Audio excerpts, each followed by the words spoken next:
This podcast was created by Dr. Alyssa R. Jones for PSYC 5300 graduate level behavioral statistics using Notebook LM.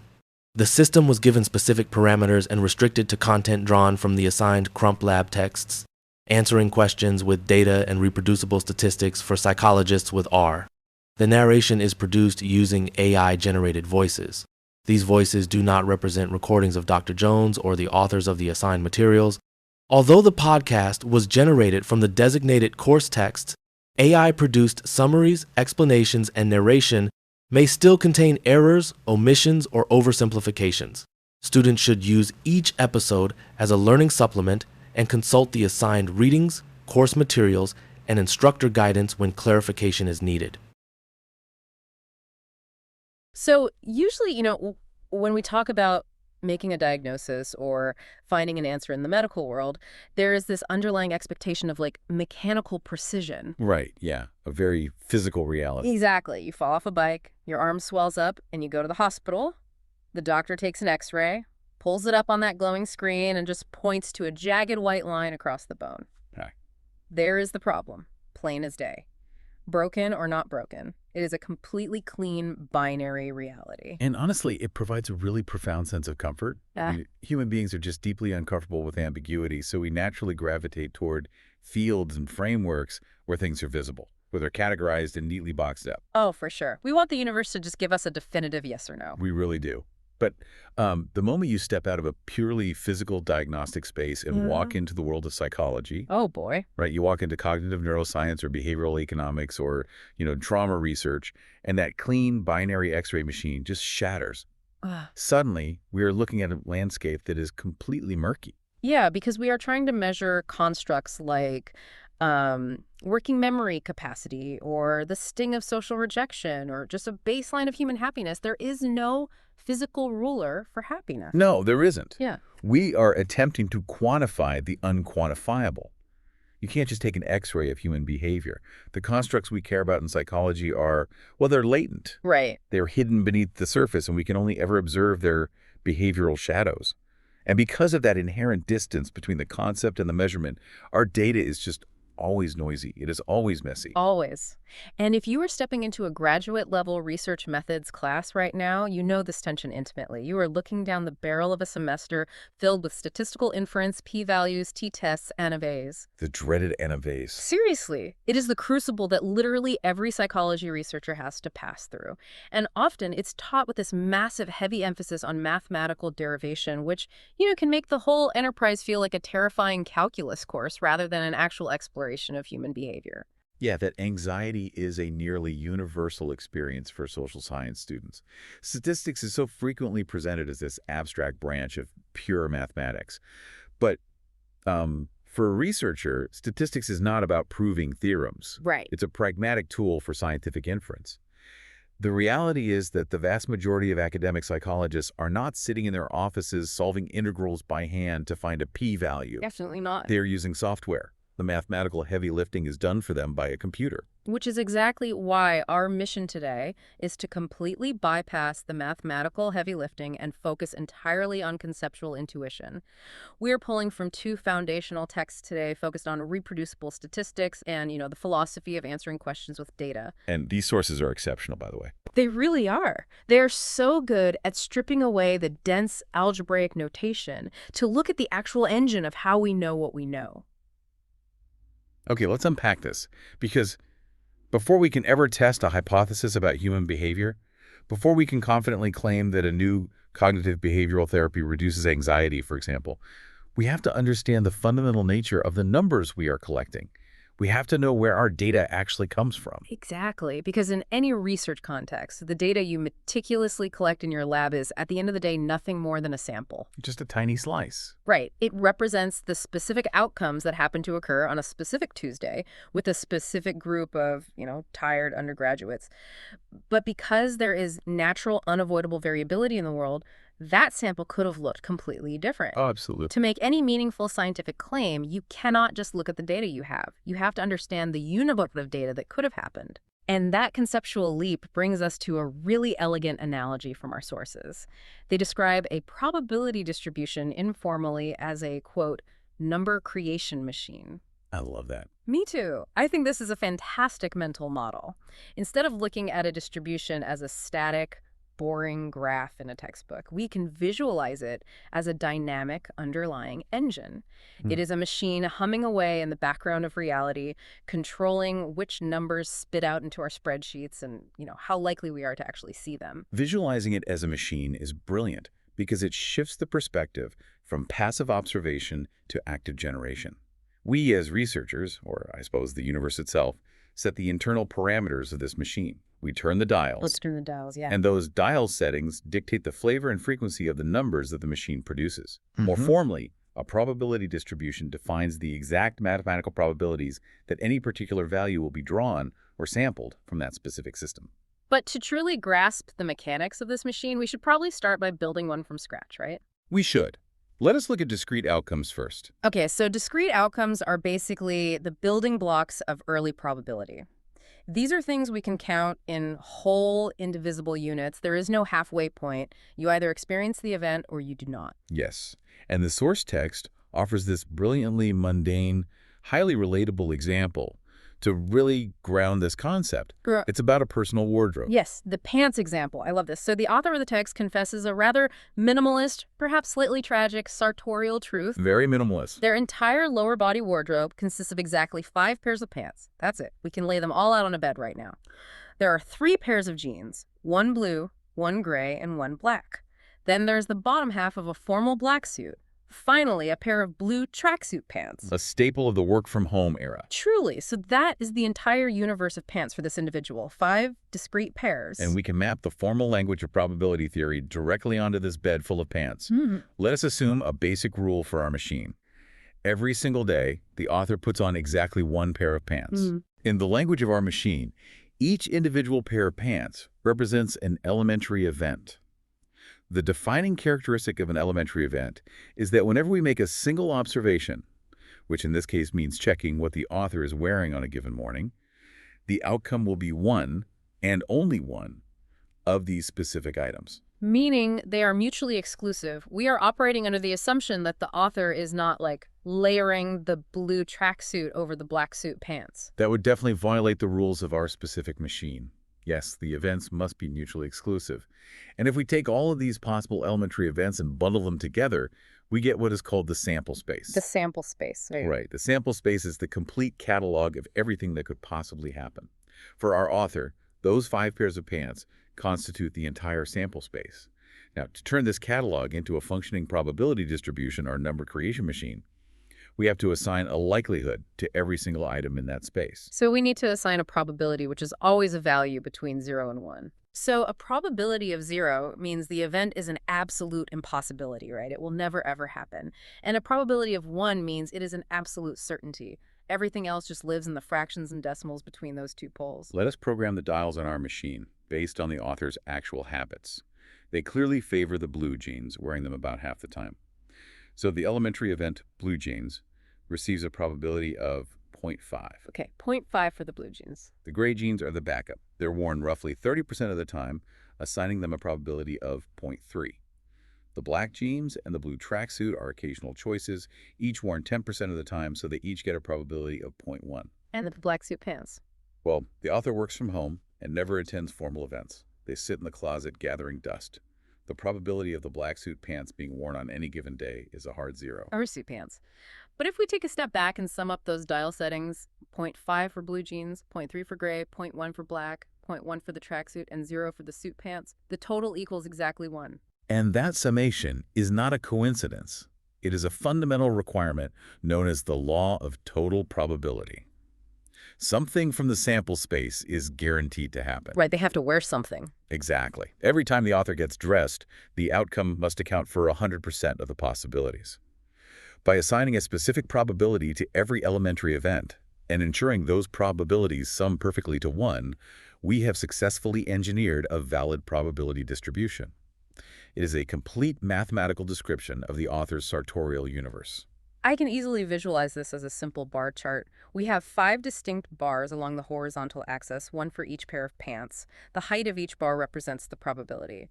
The blue jeans bar towers at 0.5, while the black suit pants bar doesn't even lift off the 0 line. Very clean, very easy to read. It is a very clean, intuitive picture. But, in a psychology laboratory, we're not charting the wardrobe habits of authors, we're running structured experiments.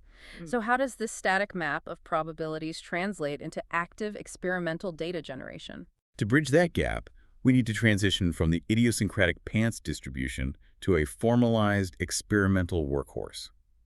We need to talk about the binomial distribution. Okay, the binomial distribution. It is one of the most vital discrete machines you will encounter in research. It is specifically designed to model situations where there are only 2 possible outcomes for any single trial. Success or failure. True or false? Yes or no? So, like a classic forced choice paradigm. If I bring a participant into a lab, show them a flash of light and ask, did you see the red light or the green light? Yeah. That is a binomial trial. Or flipping a coin. But the source text provides a slightly more evocative thought experiment to illustrate this, which I really like. It's the scenario of the skull dice. Oh, the skull days are a brilliant visualization. Let me set this up for you. Imagine you are seated at a table holding a collection of 20 identical 6-sided dice. But these are not your standard Monopoly dice. They've been altered. Right, they've been modified. On exactly one face of each die, there is a small etching of a skull. The other 5 faces are completely blank. Assuming these dice are perfectly balanced and fair, the parameter for a single trial, which is rolling 1 die, is fixed. The probability of rolling a skull, which we will define as a success in our binomial model, is exactly 1 in 6, or roughly 16.67%. The probability of rolling a blank face, a failure, is 5 in 6. So the experiment begins when you take all 20 of those dice, shake them together in your hands, and just scatter them across the table. Our sole objective is to count the total number of skulls facing up. And the sample space here is every possible count. Right. You could experience a spectacularly unlucky roll and get 0 skulls. You could defy astronomical odds and get all 20 skulls. Or, more likely, you will land on a number somewhere in the middle. Now, if we want to know the precise likelihood of rolling, say, exactly 4 skulls out of the 20 dice, we do not need to endlessly roll the dice and tally the results. We consult our pre-existing map. We look at the machine. Yes. The binomial distribution functions as the number creation machine for this specific scenario. The machine is defined by 2 dials, or parameters: the size of the experiment, which is the 20 dice, and the underlying probability of success on a single trial, which is the 1 in 6 chance of a skull. And once we set those 2 dials, the mathematical machinery just cranks out the exact probabilities for every single possible outcome from 0 to 20. If we look at the output for exactly 4 skulls, the machine tells us the probability is approximately 0.20 or 20%. What's fascinating here is that recognizing that the distribution is not merely a record of what happened, it is a definitive map of expectations. It reveals the invisible scaffolding of reality governing those dice. Invisible scaffolding, that's a good way to put it. It dictates that if you were to repeat this exact experiment of rolling 20 dice over and over, thousands of times, you should expect to see a total of 4 skulls about 20% of the time. You would see 3 skulls a different percentage of the time. And the probability of rolling all 20 skulls, it is technically in the sample space. It is mathematically possible. But the binomial distribution reveals that the probability is so infinitesimally small, like a fraction of a percent, that for all practical human purposes, we can consider it an impossibility. The distribution gives you the exact weight of every possible reality. And this framework is the absolute bedrock of experimental research. When you bring a participant into a psychology lab and run a series of trials, the raw data you collect at the end of the hour is just one single sample. You have one reality. Right. It is what actually manifested in the room. But that specific sample was pulled from a vast, unseen distribution of what could have manifested, governed by underlying probabilities. So if I run a cognitive task where a participant has to guess the emotion on 20 different faces and they get 11 right, that 11 is just my sample. The binomial distribution is the invisible blueprint telling me how impressive or completely average that score of 11 actually is, assuming they were just guessing randomly. Without the blueprint, the number 11 has no context. It means nothing. Understanding that invisible machine is the fundamental prerequisite for moving into inferential statistics later in your career. You have to know the map before you can figure out where your data landed. Okay, that makes perfect sense for discrete outcomes. Categorizing pants, Counting dice, tallying correct answers. These are discrete, integer-based realities. They fit neatly into distinct buckets, and charting them with a bar graph is incredibly intuitive. But here is where we hit a massive conceptual wall in psychological research. Yes, the continuous problem. We rarely spend our careers counting discrete binary coin flips. We spend our time measuring continuous variables. We track reaction times down to the millisecond. We use sliding scales to measure self-reported anxiety. We monitor heart rate variability. And according to our sources, the moment we shift from discrete buckets to a continuous spectrum, our basic intuition about how probability works completely breaks down. It shatters. The transition from discrete space to continuous space is not just a minor adjustment. It requires a radical reorientation of your mental model. It is a paradigm shift that routinely trips up graduate students and even seasoned researchers who haven't, revisited the underlying theory in a while. Oh, definitely. In a discrete world, every outcome has a specific, readable probability. In a continuous world, that rule is utterly annihilated. Let us use a brilliant, mind-bending concept from the text to unpack why this happens. Let us think about measuring something universally understood, like the ambient temperature outside. If you're standing outside with a thermometer, what is the mathematical probability that the temperature is exactly 23 degrees Celsius? Well, if we define temperature as a truly continuous variable, meaning it can be divided infinitely into smaller and smaller fractions, then the mathematical probability that the temperature is exactly 23 degrees is 0. See, this is where human intuition violently rejects the math. Because if I pull out my phone right now and check my weather app, it might literally display the number 23. Terrible. My car's dashboard might say 23. It feels absurd to say the probability of something currently happening is 0. But as a researcher, I have to recognize that my digital app and my car dashboard are basically lying to me. Or at least they are rounding. They are rounding heavily. They are imposing a discrete grid over a continuous reality for the sake of human convenience.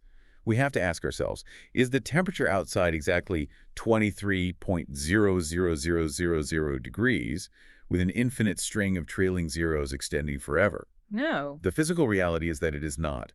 The temperature might be 23.14 degrees, or it might be 22.999998 degrees.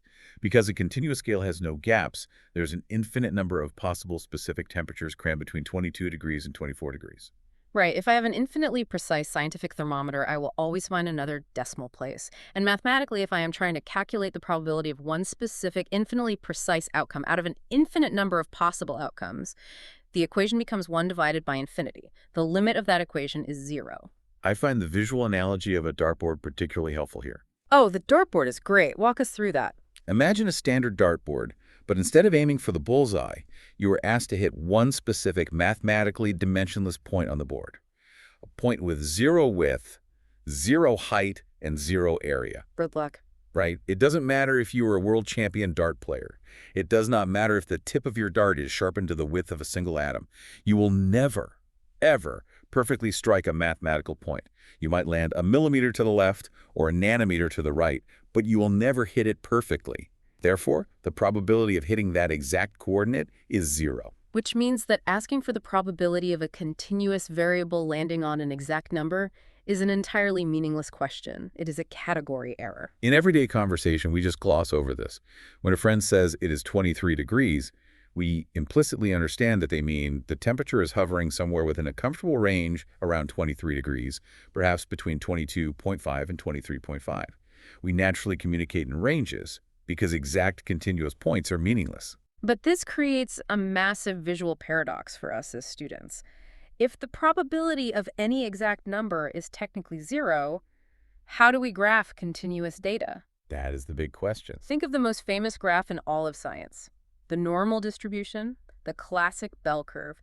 It is a solid, smooth, continuous line rising in the middle and tapering off at the ends.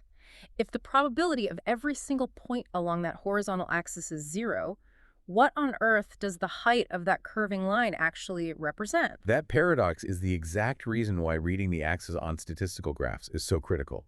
If you look at a textbook graph of a continuous normal distribution, the axis, the vertical height, is not labeled probability. It is labeled probability density. Probability density. You know, the word density changes the entire interpretation of the graph. It sounds almost like a concept borrowed from physics. It shares conceptual DNA with physics, definitely.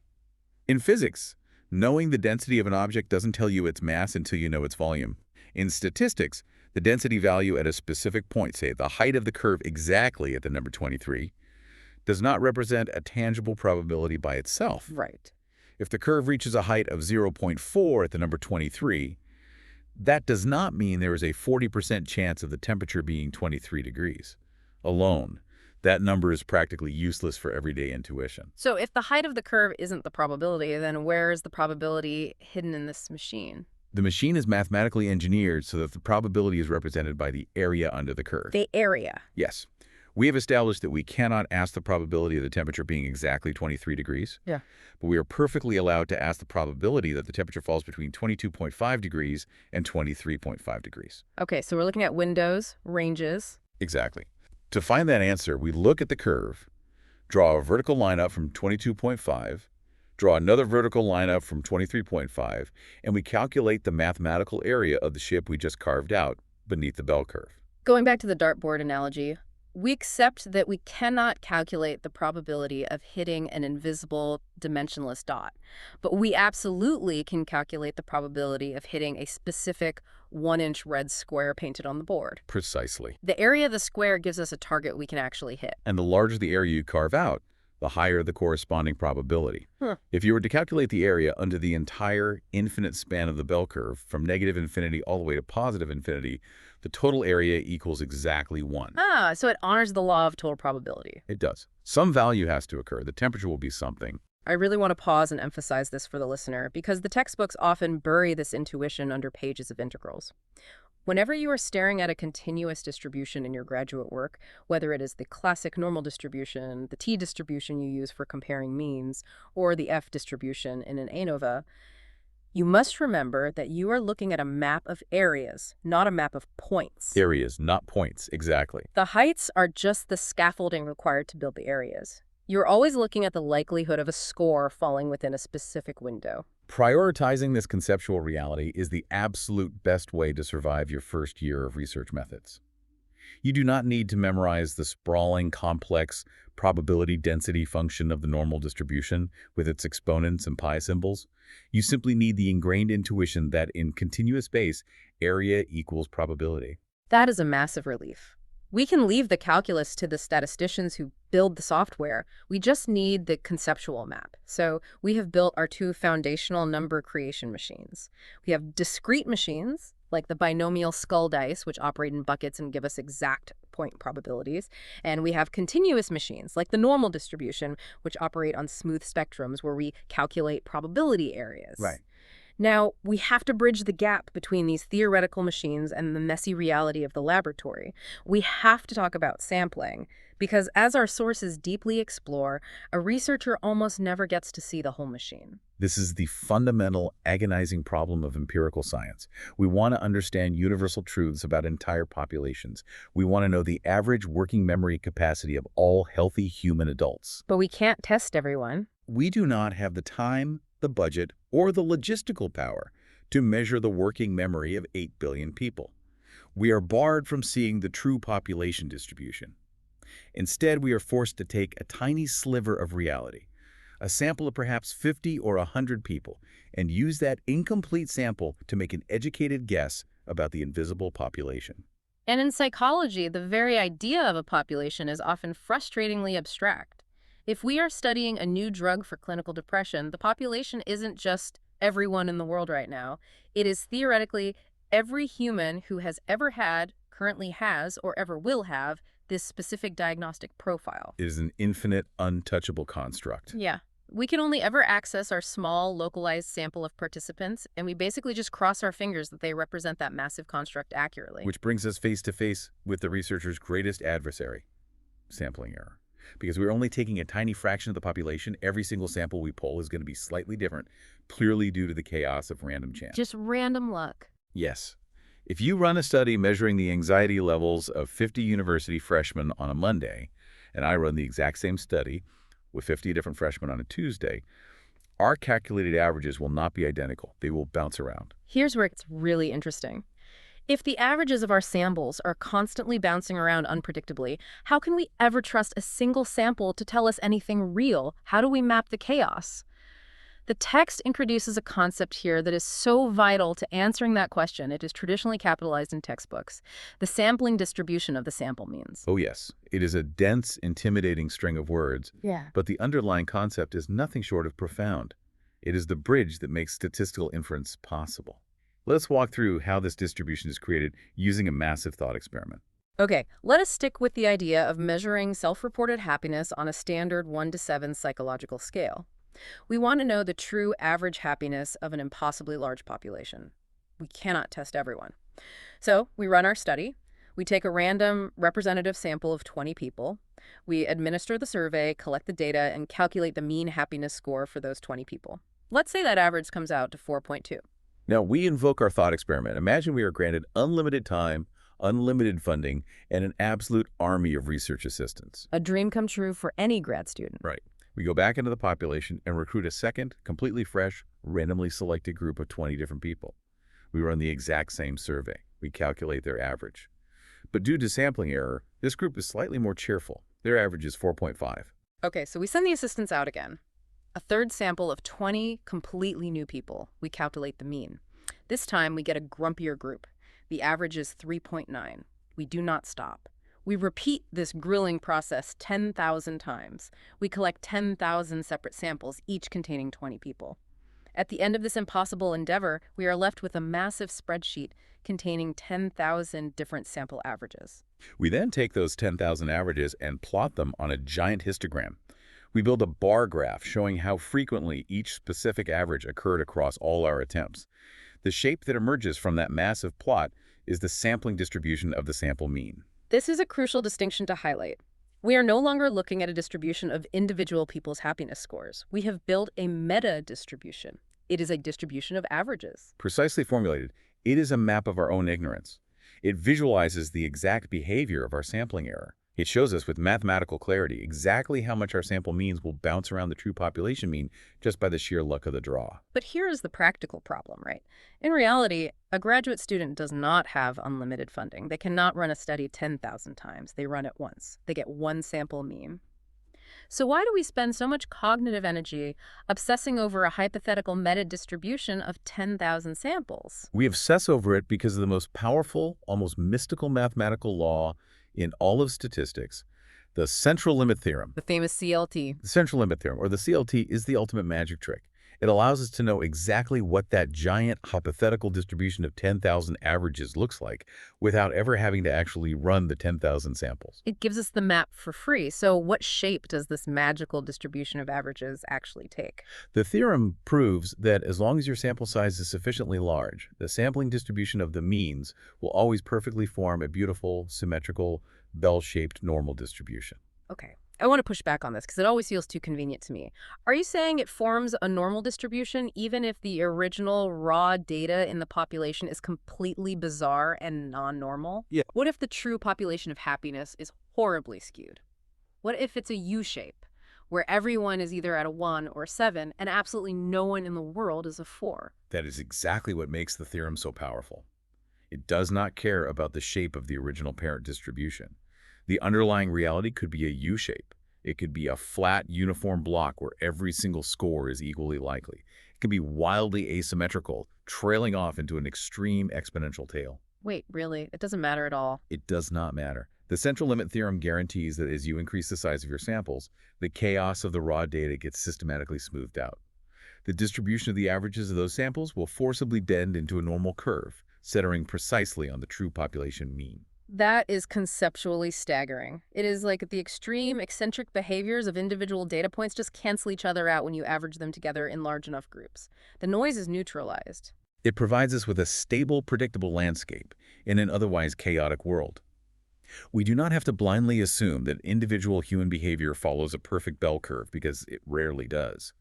But we can rely on the mathematical ironclad law that the averages of our samples will behave normally. And as we increase our sample size, if we convince our advisor to let us test 100 participants instead of just 20, what happens to that bell curve of averages? The curve tightens. The variance of this meta-distribution, which statisticians call the standard error, shrinks dramatically. Okay. The curve becomes tall and narrow. This visually represents the fact that with larger samples, the averages bounce around much less. They cluster much more tightly around the true hidden reality of the population. A larger sample gives you a more stable estimate. This means we possess a highly predictable standardized map of how sample averages behave when they are left entirely to random chance. Because we know the mathematical properties of a normal distribution, we know that the vast majority of our sample averages will land safely in the fat middle section of the bell curve, very close to the truth. And we know that it is exceedingly rare for an average to land way out in the extreme skinny tails of the curve. We have completely mapped the boundaries of random bouncing. And possessing that map is the key to unlocking every statistical test you will perform in your career. Which brings us to the practical payoff of this entire deep dive. We've spent an hour building this theoretical architecture. We understand the difference between discrete probabilities and continuous densities. We grasp how the central limit theorem smooths out the chaos of raw data to give us predictable bell curves of sample averages. But if a student is sitting in a lab tomorrow staring at a spreadsheet of fresh experimental data, how does this invisible architecture actually help them run an ANOVA or a t-test? Why does this matter? It matters because every single inferential test is fundamentally an exercise in navigating this architecture. Let us translate all of this theory into a very standard, concrete experimental design. I love a good applied example. Let us pose a classic, easily digestible research question. Does consuming a large amount of dark chocolate significantly increase measurable human happiness? We have an independent variable, which is the chocolate consumption, and we have a dependent variable, which is the score on our continuous 1 to 7 happiness scale. To investigate this, you design an experiment. You recruit two separate groups of participants. You have your experimental group, who are instructed to consume a specific large quantity of dark chocolate. That's group to be in. Obviously. Then you have your control group, who sit in a similar room but consume nothing, or perhaps receive a benign placebo. After the manipulation, you measure the happiness of every individual and calculate the average score for both groups. Okay, let us look at the hypothetical data. The control group, having eaten no chocolate, produces an average happiness score of 4.5. The experimental group, who ate the chocolate, produces an average score of 5.2. On a purely mathematical level, there is an absolute difference between those two numbers. 5.2 is larger than 4.5. It is. But as a scientist, I cannot just publish a paper saying, look, the number is bigger, the chocolate cured sadness. Because of everything we just discussed about sampling error, I know that if I take two random samples from the exact same population, their averages will almost always be slightly different just due to the random luck of the draw. If we connect this to the bigger picture, you are facing the ultimate epistemological hurdle of research. Is the difference you observed a real causal effect of the chocolate? Or is it just the meaningless expected background noise of sampling error? Right. To answer that, we have to construct a hypothetical reality. We have to imagine a universe where the dark chocolate has absolutely zero biological or psychological effect on happiness. It does nothing. This scenario is known as the null hypothesis. A joyless, tragic universe where chocolate is entirely inert. A tragedy, yes, but analytically necessary. In that null universe, the chocolate is functionally invisible. Therefore, pulling a sample of people who ate chocolate and pulling a sample of people who did not is functionally identical to just reaching into the same general population and pulling two random samples. Both groups are being generated by the exact same underlying number creation machine. Because the manipulation failed, there is only one distribution at play. Precisely. And because we understand the central limit theorem, we already possess the map of how two samples drawn from the same machine should behave. We know exactly how much they should differ purely due to natural random bouncing. That map of expected differences forms its own predictable normal distribution. So we take the actual difference we found in our lab, the gap between our 5.2 and our 4.5, and we overlay it onto our theoretical map of expected sampling error. We are checking to see where our data lands on the bell curve of random chance. If the difference you found is relatively small, it will plot right in the fat, tall middle section of the null distribution. That tells you that a difference of this size is incredibly common when you are just pulling random samples. It is expected variance. So we can't prove anything. Right. If your data lands there, you cannot confidently claim the chocolate did anything at all. You have failed to reject the null hypothesis. But consider the alternative. What if the gap between the two groups is massive? What if the chocolate group scored so incredibly high that the difference falls way outside the expected boundaries of natural variance? What if we plot our result on the map and it lands in the extreme, razor-thin, absolute edge of the tail of our sampling distribution? If your data lands deep in that extreme tail, it signifies something profound. It means that the probability of generating a difference this large, purely by random sampling error, assuming the chocolate did nothing, is astronomically low. It is mathematically possible, but highly, highly improbable. So what does this all mean for the researchers staring at the computer screen? It means you have a logical mandate to reject the null universe. You can confidently argue the random natural bouncing of a single number creation machine is incredibly unlikely to produce a gap this massive. Therefore, it is far more rational to believe that sampling error didn't cause this difference. The chocolate caused it. The manipulation actually worked. Yes, the manipulation worked, pushing the experimental group into an entirely new, elevated happiness distribution. I would take that a step further and say this mapping process is the secret decoder ring for all of inferential statistics. When you run a t-test on your laptop or when you interpret a p-value in a journal article, you are not engaging in some mystical statistical alchemy. You are just asking the computer to look at the map. Exactly. The p-value is literally just the measured area under the curve in that extreme tail. It is the probability that your data was generated by the null machine. Every test is just comparing reality against a known model of chance to determine if your results are a mundane accident or a genuine discovery. Without an intuitive grasp of what a distribution is and how the central limit theorem shapes the behavior of samples, a p-value is just an arbitrary decimal point spit out by a software program. It has no conceptual weight. But when you understand the underlying machinery, you realize that you are actively testing the boundaries of reality against a mathematical model of randomness. Let us take a breath and recap the massive journey we have navigated today. We started by demystifying the concept of a distribution, realizing it is essentially a number creation machine, a set of parameters that dictate the likelihood of different outcomes. We explored how this machine operates differently depending on the nature of the variables. For discrete events, like rolling skull dice or choosing pants, the machine provides exact point-specific probabilities that sum perfectly to 1. But for continuous variables like temperature or reaction times, exact points become meaningless. The machine shifts to probability density, where the likelihood of an outcome is represented by the area carved out beneath a curve. Then we tackle the reality of the laboratory. We almost never see the entire machine. We only get to see the small samples it spits out. But thanks to the sheer mathematical power of the central limit theorem, we learn that the averages of those chaotic samples will reliably form predictable, smooth bell curves. Finally, we saw how those predictable bell curves of sample averages serve as our ultimate scientific yardstick. In null hypothesis testing, we use that curve of expected random noise to evaluate our experimental results. If our data falls outside the expected noise, we have evidence that our experimental manipulation actually changed the underlying machinery. For the graduate student listening to this on their commute or while washing dishes, you now possess the core conceptual intuition. You understand the invisible, theoretical architecture that supports the data you will collect. You can walk into the rest of your research methods course knowing why you are running an ANOVA without having derived a single calculus formula or manually integrated a probability density function today. That conceptual foundation is a huge victory. It will serve you far longer than memorized equations. However, before we conclude this deep dive, I want to leave you with a philosophical complication. Our texts raise a fundamental question that challenges everything we have just built, and it is something you should seriously mull over before you defend a thesis. Yes, the philosophical twist. I always appreciate a pivot from hard math into deep philosophy. What is the complication? We have spent an hour confidently discussing probability. We calculated the probability of dice, of areas under curves, of p-values, but we never actually stopped to define what the word probability fundamentally means in your own mind. The history of statistics is actually fractured by two radically different, highly contentious ways to view the universe: the frequentist view and the Bayesian view.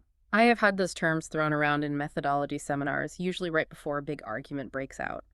Let us start with the paradigm we have largely been using today. What is the frequentist worldview? The frequentist view is the dominant paradigm in 20th century statistics. It is the philosophy championed by figures like Ronald Fisher and Jerzy Neyman, and it is the engine behind the standard p-value. To a strict frequentist, probability is an objective physical property of the universe.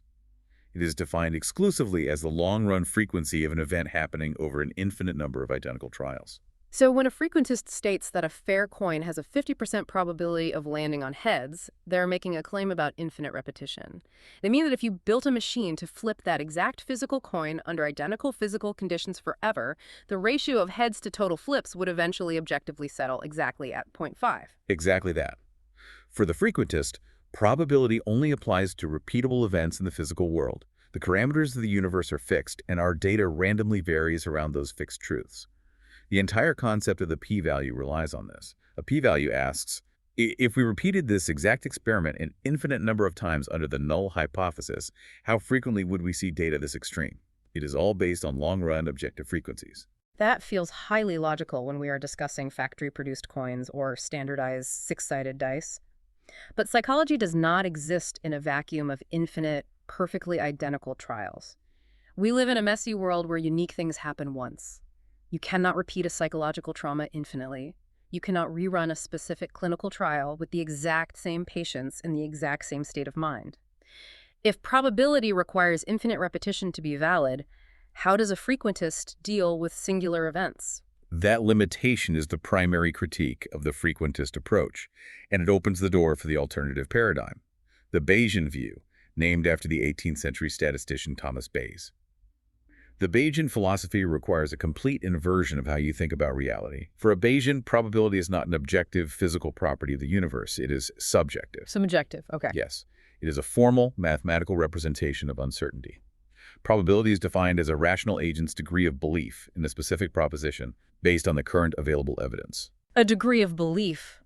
That sounds dangerously subjective for a hard science. It sounds like you were saying probability is just how confident I personally feel about something. It is subjective, but it is heavily regulated by logic. Oh. It is often formalized through the framework of rational gambling. To illustrate this, the text offers a delightfully modern example. Imagine you are watching a robotic soccer match between two AI teams, Arduino Arsenal and C Milan. You analyze their code, you look at their past performance, and you state, there is an 80% probability that Arduino Arsenal will win this specific game. A strict frequentist would yell at you, right? Because this specific game between these specific robots in this specific weather will only ever happen once. It cannot be repeated infinitely, so you cannot assign a long-run frequency to it. To a frequentist, the probability of them winning is either 1 because they are destined to win, or 0 because they will lose. We just don't know the answer yet. The frequentist would say your 80% claim is mathematically meaningless. But the Bayesian argues that your 80% claim is perfectly valid. It is not a claim about infinite universes. It is a claim about your own current state of knowledge. You are 80% confident. The Bayesian framework asks, based on that 80% belief, would you be willing to bet money on Arduino Arsenal if the odds were favorable? If you are a rational actor, your subjective probability dictates your actions. And the true power of the Bayesian approach is how it handles new information. If Arduino Arsenal's star robotic striker suddenly malfunctions in the first 5 minutes of the game, a Bayesian takes that new evidence and mathematically updates their prior belief. That 80% confidence might immediately drop to 30%. You're constantly revising your probability as new data flows in. That is the crux of Bayesian inference. You start with a prior probability, what you believed before the experiment. You collect data. Then, you use Bayes' theorem to combine your prior belief with the new data to generate a posterior probability, your updated, more accurate belief about the world. In the Bayesian universe, the parameters of reality are considered uncertain and described by distributions, while the data you collected is the only thing that is fixed and known. This philosophical divide is tearing through the social sciences right now, especially in the wake of the replication crisis. Researchers are arguing over whether we should abandon the frequentist p-value, which tells us the probability of our data given a fixed null hypothesis, and move toward Bayesian statistics, which can actually tell us the probability that our hypothesis is true given our data, which is usually what researchers actually want to know anyway. While the underlying math of these two systems can sometimes yield practically similar conclusions in simple experiments, the fundamental philosophy dictates how you interpret every single result you publish. Are you attempting to uncover objective, fixed truths through the logic of infinite long-run frequencies? Or are you formally, mathematically updating your subjective degree of belief as new evidence emerges? That changes entirely how you look at the murky waters of psychological research. It changes how you view the machine. It is the difference between believing the machine is a physical object you are trying to measure versus believing the machine is just a mathematical reflection of your own current uncertainty. We started this hour contrasting the clean, absolute binary of a medical X-ray with the messy, unobservable constructs of psychology. In human behavior, we do not have an X-ray machine. We have distributions, we have parameters, density curves, and maps of expected chance. And now you know how to read the map, and you know the philosophical weight of the coordinates you are plotting. Good luck stepping into that research methods course. You have the intuition. You've got this.